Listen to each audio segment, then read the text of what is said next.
Boa noite, minhas irmãs, meus irmãos.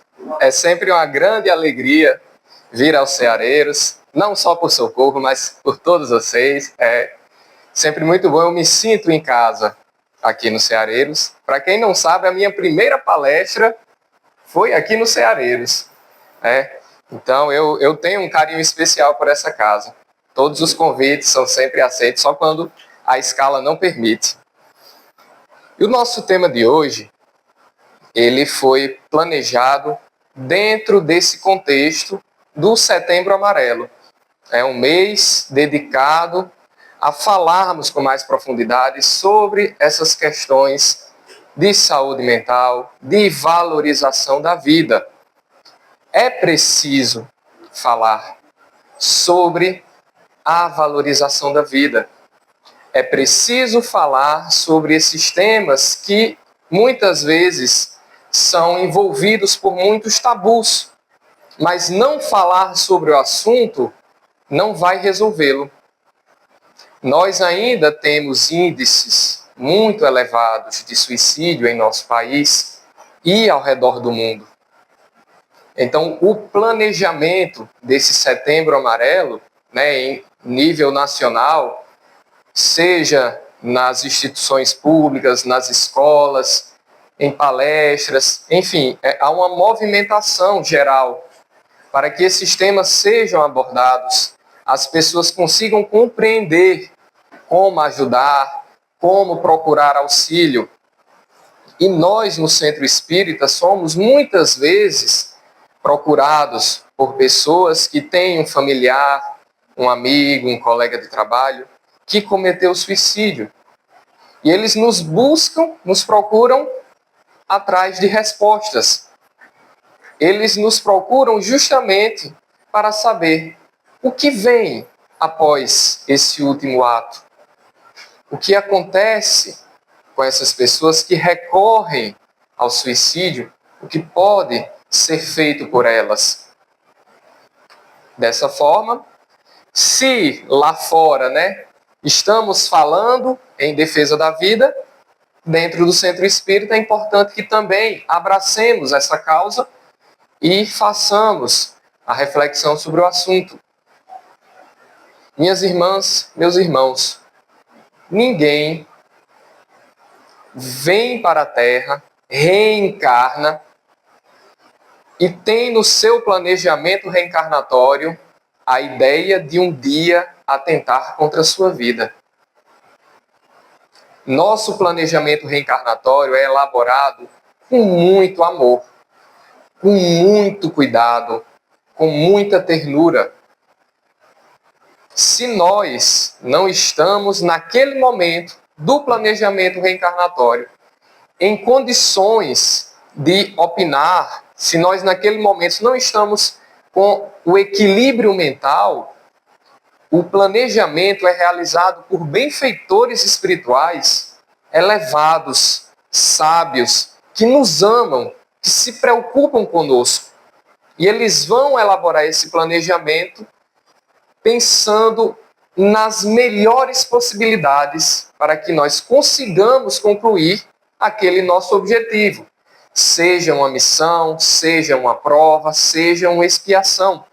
Todos nós retornamos à Terra para sairmos dela mais uma vez vitoriosos. Por óbvio, alguns irmãos, utilizando o seu livre-arbítrio, acabam não seguindo com esse planejamento reencarnatório.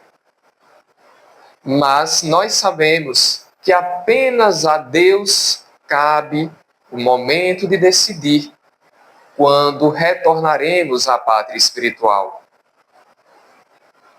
A maioria das pessoas, e esses dados são extraídos de levantamentos feitos com apenas quem tentou, mas não conseguiu.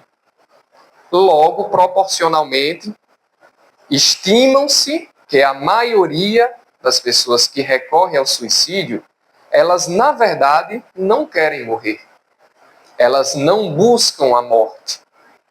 Mas naquele momento de suas vidas, seja porque estão enfrentando problemas emocionais, financeiros ou psicológicos, elas buscam no suicídio o fim daquela dor, o fim daquele medo, o fim daquele remorso, daquele sentimento de culpa. Então, na cabeça daquelas pessoas, naquele momento, a morte é como se fosse uma borracha que apagaria tudo. Cessaria aquela dor, aquela vergonha. Mas a morte, nós sabemos, não existe. Para nós que acreditamos na imortalidade da alma, a morte é apenas uma passagem. Então, por mais que se pense no suicídio como uma possível solução, na verdade, a vida continua mesmo após esse último ato.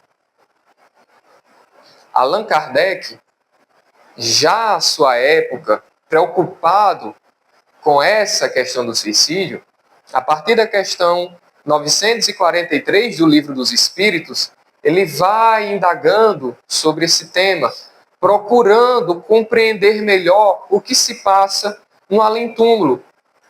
E a partir das respostas da espiritualidade superiora, ele chega à conclusão de que existem consequências muito diversas.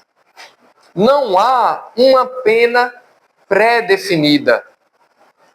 Aquela ideia equivocada de que o suicídio é um pecado imperdoável, de que a pessoa vai arder eternamente, que não há como fugir do julgamento divino. Essa ideia foi refutada totalmente pela espiritualidade superiora. Se a partir do momento que nós temos a informação de que a vida continua, de que iremos reencarnar mais uma vez, já cai por terra totalmente essa ideia equivocada de que alguém pode ser condenado eternamente a algo. Kardec diz: todos os fatores serão levados em consideração. Aquela pessoa que recorreu a esse último ato porque estava sofrendo profunda obsessão, porque estava sendo influenciado intensamente a praticá-lo, essa pessoa terá uma atenuante. Não era apenas a vontade dela, era também a influência. A pessoa que pratica este último ato, num momento de desespero, num momento de ímpeto, quando costumamos dizer o sangue está à flor da pele, essa pessoa não enfrentará as mesmas consequências de alguém que na calma planejou aquilo durante muito tempo. Porque tudo será levado em consideração. O estado mental em que a pessoa se encontrava, a sua saúde, as influências espirituais, os motivos que o levaram a recorrer a este ato. No livro O Céu e o Inferno, lá na segunda parte, quando Kardec vai apenas nos apresentar exemplos de irmãos e a sua situação chegando ao plano espiritual, existe um capítulo dedicado unicamente aos espíritos que recorreram ao suicídio. E entre aquelas comunicações, há uma que me chamou bastante atenção. Era o relato de um homem que morava na Itália no final do século XIX. Ele era casado, possuía um único filho. Eis que a Itália inicia uma guerra com a França e o seu filho foi convocado pelo exército. Lá na Itália havia uma lei que dizia: o filho único de uma mulher viúva será dispensado do serviço militar obrigatório. Então, o que esse pai fez? Ele comete suicídio para que sua esposa torne-se viúva, para que seu filho seja dispensado. ele retirou a sua própria vida pensando em proteger a vida do seu filho. Quando Kardec vai interrogá-lo em sessão mediúnica, sabendo da sua situação, o espírito diz: eu fui movido por um amor paternal, embora de forma equivocada, mas fui movido por esse amor. E isso será levado em consideração. Por isso, a minha situação não é tão penosa. Então percebam, esse é apenas um exemplo. Percebam que cada caso é avaliado individualmente, porque Deus é justo, Deus é amor, Deus é bondade. Então não há como colocar todos em uma mesma régua. Deus nos olha como iguais, mas nos vê como indivíduos isolados que somos. Mas existe uma consequência inevitável para todos aqueles que recorrem ao suicídio. E essa consequência é o desapontamento, a decepção, porque eles recorrem a esse ato extremo pensando que ali irão cessar com o sentimento que o atormenta. Mas a vida continua. E eles acordam no plano espiritual e percebem que mataram apenas o corpo físico. Mas nós somos espíritos, espíritos imortais. E teremos que continuar esse nosso processo evolutivo. Então, esses irmãos, ao acordarem no plano espiritual, vão ter que ainda lidar com aquele sentimento difícil que o levou a recorrer ao suicídio.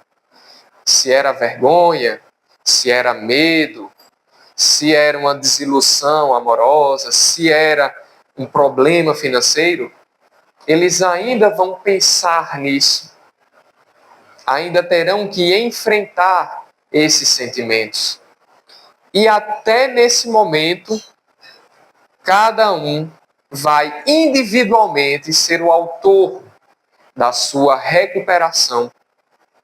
Porque alguns poderão revoltar-se contra Deus, poderão se encher de ódio, poderão se encher de um desejo de vingança, ou poderão se arrepender. Poderão procurar corrigir aquele erro cometido. Poderão procurar, através desse trabalho de autoconhecimento, superar aquele sentimento difícil e seguir adiante com a sua vida. Kardec também esclarece um outro fator que é comum a todos. Nós sabemos que possuímos um laço fluídico que liga o nosso espírito ao perispírito, ao corpo.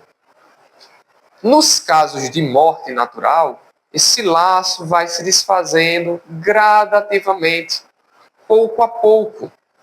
Mas, nos casos do suicídio, esse rompimento ele é muito abrupto, o que pode fazer com que os irmãos ainda tenham muito vívidas a sensação de sentirem dor, como se fosse uma dor física. Mas não é de fato uma dor física, porque não se trata mais de haver ali um corpo físico. Deu para entender isso? Como eu não conheço a totalidade de vocês, eu prefiro perguntar antes de adentrar no assunto. Todo mundo aqui já ouviu a palavra perispírito. Alguém não conhece perispírito? Perispírito, beleza.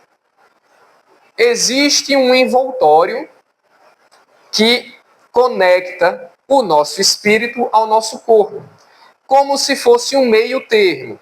Porque o espírito ele é muito etéreo. O espírito é como se fosse um vapor. E o corpo é como se fosse uma água congelada. O perispírito é o meio termo entre eles. É uma água líquida, nem tão difícil de pegar como o vapor, mas nem tão sólido, rígido como a água congelada. É uma água líquida, fluida. Então o perispírito ele funciona como um intermediário entre os dois. Quando nós estamos no plano espiritual, nós não temos mais corpo físico. Somos apenas espírito. Mas o rompimento contínuo desse laço que nos prende ao corpo faz com que esse perispírito pense que ainda está conectado ao corpo. Deu para entender mais ou menos? Então, alguns irmãos ainda vão relatar, mesmo depois do desencarne, sentirem dor. Mas não se trata de uma dor. Não é como se eles estivessem sendo punidos, castigados. Não se trata disso. Tudo se resume ao estado mental em que se encontram. Aquele rompimento abrupto faz com que eles ainda sintam como se ainda estivessem no corpo. Então eles vão relatar essas dores, essas marcas, mas tudo isso é apenas a consciência acusando a falta cometida. A mesma consciência que nos acusa aqui, encarnados, quando nós erramos. Quem nunca errou contra um próximo, quem nunca falhou e sentiu até dor de cabeça, de tanto peso na consciência, de tanto remorso. É algo semelhante, mas bem mais intenso. Porque imaginem, no plano espiritual, onde não há corpo físico para nos limitar, tudo se passa através do nosso estado de equilíbrio mental. Se eu estou em desequilíbrio no plano espiritual, esse desequilíbrio vai repercutir de uma forma bem mais intensa. Então, esses nossos irmãos, eles acabam, nesse primeiro momento, quando ainda muito arredios, quando ainda muito presos ao que os levou a cometer suicídio, eles vão relatar esse tipo de sofrimento emocional. Mas lá no Evangelho segundo o Espiritismo, Kardec deixa claro: nenhum sofrimento é eterno. Nenhuma dor perdura para sempre. Porque o amparo sempre vai existir para quem esteja preparado para recebê-lo. Tudo vai se operar no campo mental. Quem aqui assistiu Nosso Lar? Nosso Lar 1. Poucas pessoas não assistiram. Para quem não assistiu compreender, o Nosso Lar gira em torno de um médico chamado André Luiz, que ele desencarna na Terra e acorda no plano espiritual numa situação difícil. Não era uma pessoa espiritualizada, não acreditava em vida após a morte. Quando encarnado, não cuidou muito bem do seu corpo, então acaba desencarnando em razão de enfermidades. Ora, ele médico, mas não atentou para a própria saúde. Ele passa um período de sofrimento na zona umbralina, até que recorre a uma prece. E no momento que ele muda a sua sintonia, no momento em que ele pensa em Deus, fazendo a sua rogativa, o amparo chega. O amparo nunca falta para aqueles que estão preparados para recebê-lo. A mudança de sintonia vai ser esse giro que fará a mudança também acontecer ao redor, mudando os seus pensamentos o Espírito conseguirá mudar a energia que lhe cerca. E dessa forma conseguirá perceber o amparo. O amparo sempre estará presente. Mas é preciso haver essa mudança.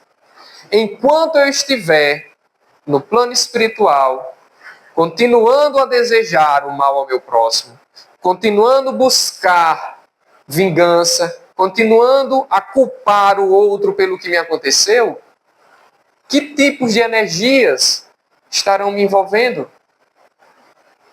Energias ruins, energias difíceis, que vão dificultar o amparo que está ali, pronto para chegar até mim. É como uma mudança de sintonia nas rádios. Se eu estou com o meu rádio sintonizado na AM, eu não vou conseguir captar o que está sendo transmitido na FM. É a mesma coisa. Então, se eu estou doente, socorro. Socorro doente reclamando da coluna, né, Socorro? Se todos os dias Socorro vem ao centro e só diz: minha coluna está doendo, eu não aguento mais, essa coluna não presta mais para nada. Aí vem Rebouças e diz: Socorro, vá ao médico. Socorro, eu vou depois. No outro dia chega o Socorro: estou doente, minha coluna está doendo, não presta para nada, como é que pode, não vai melhorar nunca? Aí Rebouças: Socorro, você foi para o médico? Não, não fui não. Como eu vou encontrar a cura se eu não procuro o tratamento? Como eu vou me recuperar da enfermidade se eu não vou ao médico? E minhas irmãs, meus irmãos, eu pergunto, quem é o médico dos médicos? Jesus. Toda a cura começa com Jesus. Começa quando nós começamos a olhar para Jesus, a lembrar do seu exemplo, das suas missões, daquilo que ele nos pediu para fazer. Amar ao próximo como a si mesmo. Então eu preciso me amar, amar a minha vida, amar aquilo que eu sou. Errei, vou aprender a melhorar. Então, a partir dessa mudança de pensamento, os nossos irmãos que recorreram ao último ato receberão o auxílio. No livro Memórias de um Suicida, na psicografia de Ivone Pereira pelo Espírito Camilo, talvez uma das obras mais clássicas, quando na seara desse tema de suicídios, é contado sobre uma região denominada Vale dos Suicidas, que é um lugar onde, segundo o espírito Camilo que lá esteve, pranto e ranger de dentes. Ele descreve como esse lugar. Maicon, todo espírito que comete suicídio vai para o Vale dos Suicidas? Não. Isso não está em nenhuma literatura. Isso não é dito ou corroborado por nenhum espírito.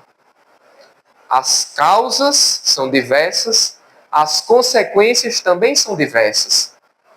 No livro Memórias de um Suicida é falado do Vale dos Suicidas, onde o espírito Camilo foi. Mas isso não quer dizer que todos vão para lá.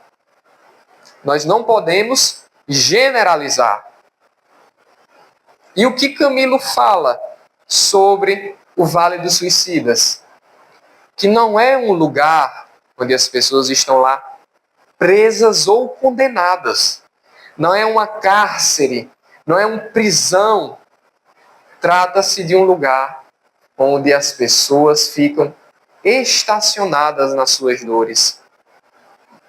Em razão do desequilíbrio mental, em razão da falta de fé, da falta de esperanças em um amanhã melhor, na persistência naquele sentimento difícil, essas pessoas acabam permanecendo lá, como aquele aluno que não estuda para as provas, é reprovado e precisa repetir de ano.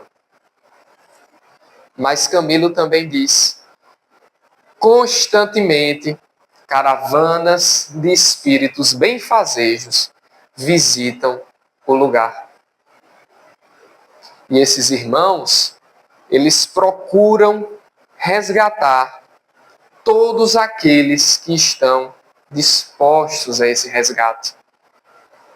Eles vão até os fossos mais profundos, eles adentram as cavernas mais obscuras para resgatar aqueles necessitados. É dito que eles fazem parte de um grupo chamado Legião de Maria. E esses servos de Maria, eles se prostram com tamanha compaixão sobre aqueles que serão resgatados, que os demais, os que ainda estão tão arredios, tão rebeldes, se afastam, porque não querem, naquele momento de rebeldia, serem tocados por aquela compaixão. Essa informação, ela é um bálsamo para todos aqueles que pensam em um ente querido, em alguém amigo que praticou suicídio. Saber que existe uma legião de espíritos dedicados exclusivamente a socorrer esses irmãos necessitados. Falando em Legião de Maria, é impossível não lembrar da própria Maria, mãe de Jesus. Lá no livro Boa Nova, Chico Xavier nos conta, com muita propriedade, com palavras belíssimas e enriquecedoras, que Maria, após o desencarne de Jesus, ela continua esse trabalho da Boa Nova. Ela continua pregando, continua divulgando os ensinamentos do Cristo. Ela muda-se com João, o apóstolo João, para uma casa na cidade de Éfeso, e eles lá fundam o que se tornaria a primeira casa do caminho. Uma casa de assistência para aqueles que, passando por aquele caminho, precisassem de abrigo, de uma palavra de conforto. E eles trabalham incessantemente durante todo o resto de sua existência material, atendendo aos necessitados. E Chico nos diz que no momento do desencarne de Maria, o próprio Cristo veio recebê-la. E ela, após o desfazimento dos seus laços que uniam ao corpo físico, quando desperta, já consciente no plano espiritual, ela parte imediatamente em caravana para levar assistência aos encarnados necessitados. E é dito que essa caravana passa por um cárcere onde alguns cristãos estavam sendo aprisionados, sendo perseguidos. E Maria ora por eles naquele momento e inspira uma jovem que estava lá presa a cantar hinos e louvores que rapidamente se espalham por todos os ali presentes, levando a consolação, levando o amparo, o conforto e a certeza de uma manhã melhor. Então é com essa mesma dedicação de Maria que os servos da Legião de Maria adentram as regiões umbralinas a fim de acolher e resgatar cada um daqueles irmãos que recorreram ao último ato num momento de desespero.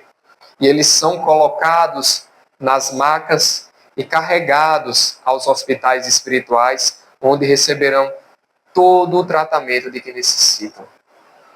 O que nós, aqui encarnados, podemos fazer pelos nossos irmãos que praticaram o suicídio?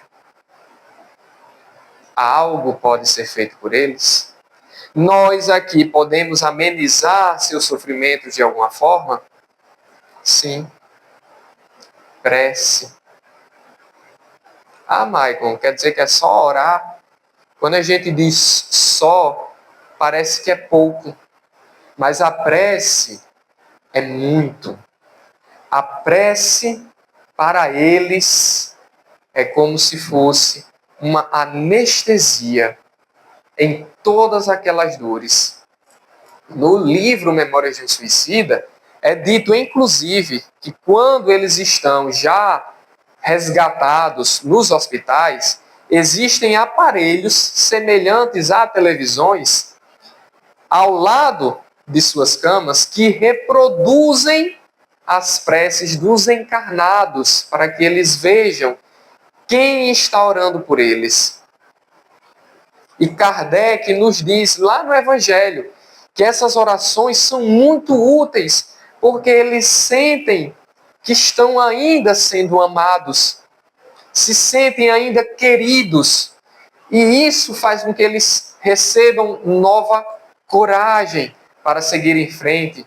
Os auxiliam nesse processo de arrependimento das faltas cometidas, trazem o alívio para suas dores emocionais e funcionam também como um estímulo para que eles tenham força para seguir em frente, para que continuem o tratamento, para que persistam nesse processo de reequilíbrio mental. Por isso que é importantíssimo, quando nós formos fazer as nossas preces pelos nossos irmãos que recorreram ao último ato, nós não questionarmos suas intenções, nós não nos entregarmos àquele desespero, porque se eles enxergarem esse nosso desespero, também será motivo de aflição. Mas ao contrário, em nossas preces por eles, é importante inspirarmos confiança em Deus, inspirarmos para que eles consigam mudar essa sintonia, para que eles deixem o que passou cair no esquecimento e busquem aurir novas forças para enfrentarem o dia de amanhã, para que eles consigam de fato realizar a transformação moral que será tão necessária nesse momento em que eles se encontram.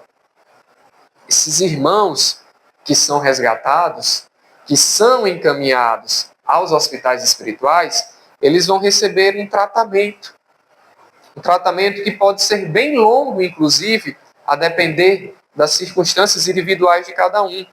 Mas durante esse tratamento, eles vão receber sempre os bálsamos dessas nossas preces. Cada vez que orarmos por eles, será como se eles estivessem recebendo um abraço fraterno, um abraço acolhedor. E eles irão, depois de se reequilibrarem, depois de conseguirem enxergar a necessidade do retorno, começar um novo planejamento reencarnatório. Qual foi, Socorro, o tema da última palestra que eu fiz aqui? É preciso nascer de novo. Também. É preciso nascer de novo. Jesus falou. Então, esses irmãos que cometeram suicídio vão retornar à Terra. A vida não continua? A deles também. Eles retornarão mais uma vez, terão outras vidas, aprenderão novamente, evoluirão também. Quem garante que nós mesmos, em vidas pretéritas, não já fomos suicidas?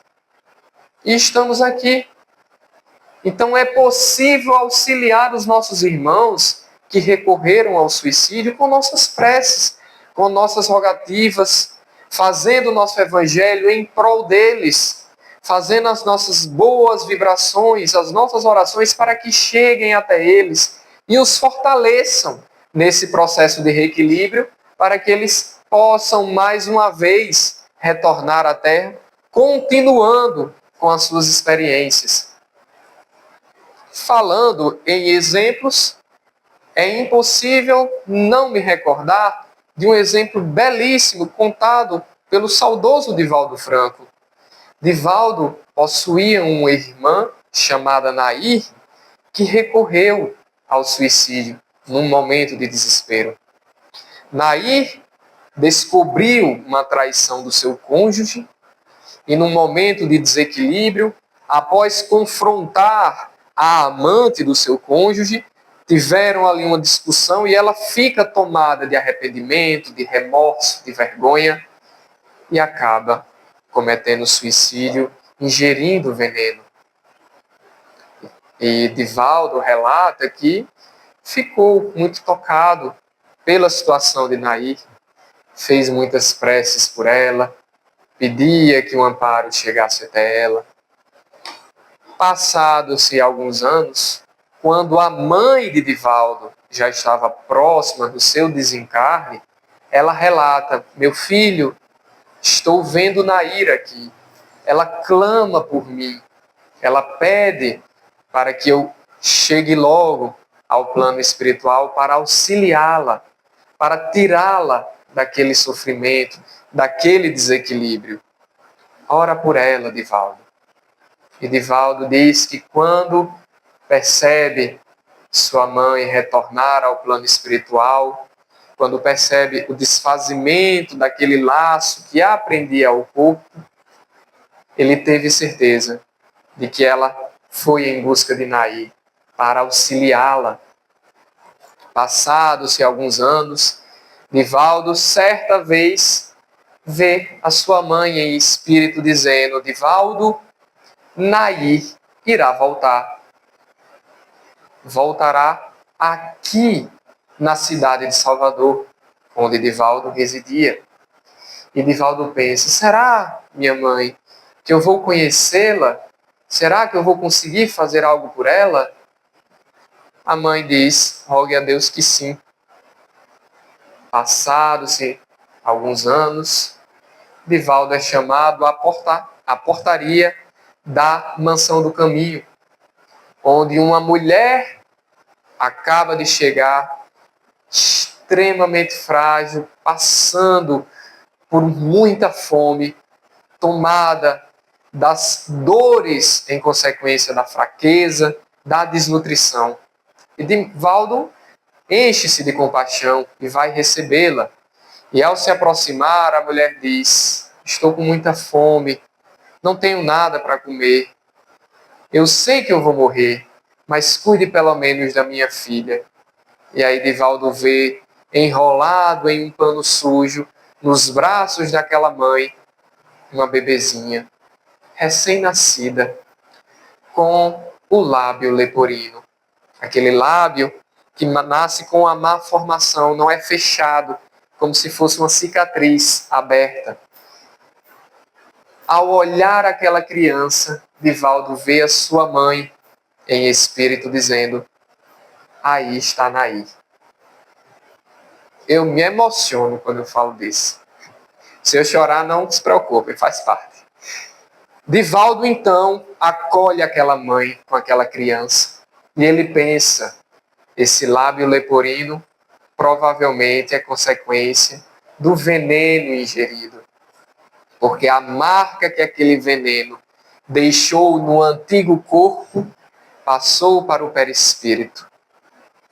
E agora que ela reencarna de novo, o perispírito, ao conectar-se com esse novo corpo, traz mais uma vez aquela marca.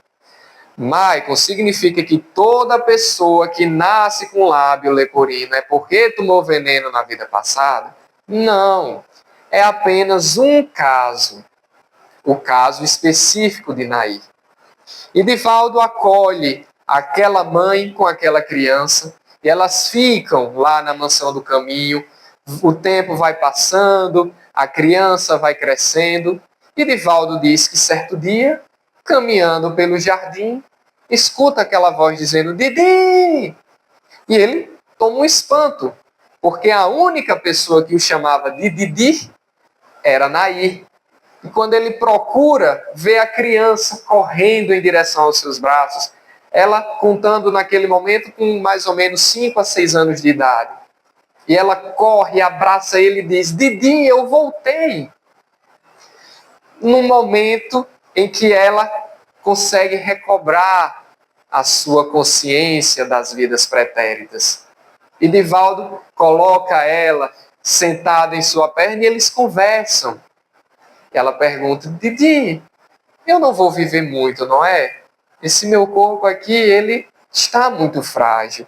E Divaldo, sabendo que ali não era uma criança de 5 anos, mas sim a sua irmã, um espírito imortal com carga de tantas e tantas outras existências. Então eles conversam como dois adultos. E Divaldo diz: é verdade, Nair, esse seu corpo não vai aguentar muito. Ela diz: eu sei disso, mas eu sei também que quando eu voltar da próxima vez, eu estarei sadia, estarei curada. De fato, Nair não vive muito tempo naquele corpo frágil, desencarna e retorna ao plano espiritual, mas consciente de que pagou parte da etapa e de que depois voltaria em um novo corpo, um corpo saudável, para dar continuidade à sua existência. Esse relato de Nair é mais uma prova de que não existe penas eternas e que todos nós podemos auxiliar de alguma forma. Nossos irmãos que recorrem ao suicídio não o fazem com a mente equilibrada. É um sofrimento muito grande que leva a pessoa a recorrer a esse ato extremo. Nós precisamos ser menos tribunal e mais hospital, julgar menos e acolher mais. Precisamos abrir os nossos ouvidos para escutar o que machuca o meu próximo. Precisamos abrir os nossos braços para acolher aqueles que sofrem. Estar atentos às pessoas que, durante um momento de dificuldade, se isolam, param de aparecer na casa espírita, na praça do bairro, no encontro dos amigos. Todo mundo tem a vida tão corrida, o tempo é tão curto, às vezes a gente até tem vontade de mandar uma mensagem, perguntar como a pessoa está, e acaba esquecendo. Mas vamos procurar ter isso mais vivo na memória. Vamos procurar olhar com mais fraternidade para o nosso próximo, porque às vezes uma palavra amiga, um abraço, um bom dia pode mudar a vida da pessoa. E vamos refletir também, minhas irmãs, meus irmãos, sobre o suicídio inconsciente que todos nós também cometemos. Como assim, Maicon? Se eu sei que preciso cortar o açúcar, a gordura, o sal, o álcool, e eu não corto, eu também não estou sendo um pouco suicida? Eu também não estou me matando? Lentamente, mas me matando. Se eu sei que é perigoso me embriagar e dirigir, eu não estou correndo o risco de ali cometer um suicídio? Se eu sou negligente com a minha saúde, se eu não me alimento fisicamente de coisas boas, nem espiritualmente, eu não estou cometendo um suicídio? Então é importante que a gente olhe também para nós mesmos, para as mágoas que carregamos, para as dores que engolimos, para a raiva que alimentamos, fermentamos. Isso também nos adoece. Isso também é um suicídio inconsciente. Valorizar a vida é valorizá-la integralmente. Nossa saúde mental, nossa saúde física, procurar o médico quando a dor chegar, procurar a terapia quando a dor chegar, não deixar para depois, não adiar esse cuidado que só cabe a nós ter com nós mesmos. Suicídio inconsciente também é suicídio. Mas vamos ter em mente os ensinos do Cristo. Amar ao próximo como a si mesmo. Perfeitamente encaixada a leitura que Regiane fez ao início. Quais são as qualidades do homem de bem? Quando seguirmos aquele roteiro, estaremos cuidando bem de nós mesmos e do nosso próximo também. Quando toda a humanidade se comprometer com a fraternidade, o suicídio vai ficar no passado. Será algo distante. Uma prática que nós, daqui a tantos anos, vamos olhar como hoje olhamos para costumes bárbaros, coisas que ficaram para trás. Para finalizar, lembro-me de mais um outro caso contado por Divaldo, onde ele relata que certo dia, vendo o noticiário, apareceu a notícia de um homem que, diante de uma situação de problema financeiro, vendo-se desesperado, desempregado e não enxergando um futuro melhor, ele acaba se jogando nos trilhos de um trem. Divaldo não sabia quem era aquele homem, nunca o tinha visto, mas se compadeceu com aquela situação, pensando que tipo de sofrimento grande pode levar alguém a se jogar à frente do trem.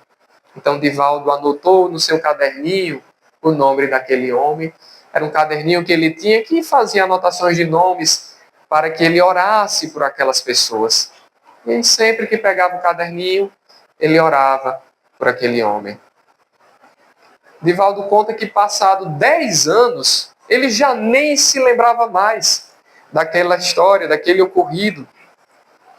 Mas ele, naquele momento, se encontrava em bastante aflição, chorando, triste, angustiado. Ele estava sozinho no seu quarto, quando sente uma mão em seu ombro. E ao olhar, vê ali o espírito de um homem que lhe diz: Divaldo, não chore, não fique triste.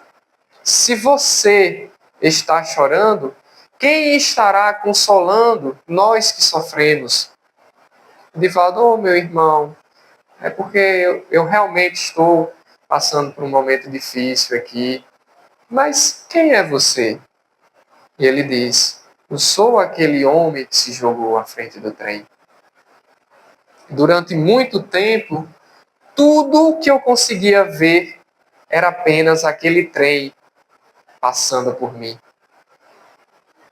Mas em algum momento eu escutei alguém chamando o meu nome. Eu não conseguia ver de onde vinha aquele chamado. Mas sempre que eu ouvia aquela voz chamando o meu nome, o trem parava de vir para cima de mim. E eu não sentia mais aquelas dores de ser arrastado pelos trilhos. Cada vez que você orava por mim, Divaldo, foi fundamental para eu estar aqui hoje melhor. Por isso, vendo que você estava triste, eu vim aqui hoje para te dizer: tenha de bom ânimo, confie em Deus, da mesma forma que você fez por mim. Então, minhas irmãs, meus irmãos, se alguém que cometeu suicídio foi capaz de depois amparar Divaldo Franco, porque foi bem envolvido em boas energias, porque foi acolhido naquelas preces, nós também podemos auxiliar para que os nossos entes queridos, os nossos amigos e conhecidos que recorreram a este último ato, igualmente possam se reequilibrar e igualmente possam virar a chave, transformando seus pensamentos, saindo da condição de quem sofre para a condição de quem auxilia aos sofredores. Que as bênçãos do Cristo sejam o nosso norte, toquem nossos corações e nos auxiliem a auxiliar esses nossos amigos, esses nossos irmãos. Jesus abençoe a vida de cada um de nós. Boa noite.